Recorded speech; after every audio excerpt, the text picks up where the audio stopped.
මේ නිර්මාණය ඇතුලේ ඉන්නේ ලංකාව අතහැර ගිය කෙනෙක්. අතහැර ගියාට පස්සේ ලංකාව ගැන දැනෙන ටික තමයි මේ කියන්නේ. අපි කොච්චර හිතුවත් පුතේ ඒ පිටරට ජීවිතය ඔය කියන තරම් සුන්දර වෙන්නේ නැහැ. අපිට අපේ රටේ වටිනාකම් නැහැනේ. ඇත්තම කතන්දරේ. දැන් එකමට හිතන්නකෝ. අපි ජපානයේ තියෙන කාණු පද්ධති ගැන කතා කරමු. ඒකේ මාළු යනකොට මරුනේ කියනවා. අපිට බෑ මේ තියෙන කුණු වැලක් නොකර තියාගන්න.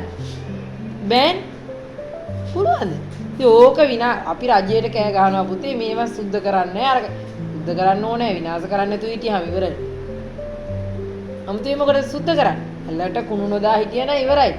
කොට අපිම තමයි මේ ස්වභාව ධර්මයේ වෙන්න පුළුවන් මේ රටේ තියෙන හැම තැනක්ම විනාශ කරගන්නේ අපි විසින්. අපි විනාශ කරගෙන අපි ඉතින් අර පිට රටවල් වලට ගිහිල්ලා ඒ තියෙන සුන්දරත්වය ගැන කතා කරනවා.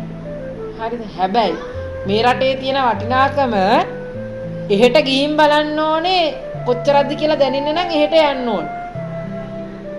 මෙහි තියෙන වටිනාකම තියෙනවා. අපි මේ එහෙට යන්නනේ බලන්නේ අඩියක් පිටරට තියාගෙන ඉන්න අය මෙතනත් ඇති. අඩියක් එළියෙන් තියන් ඉන්න අය ඇති. එහෙ ගියාට පස්සේ තමයි මේ නාගල කන්දේ තියෙන්නේ මෙහෙ කොයි වගේද කියලා දැනෙන්නේ එහෙට ගියාට පස්සේ.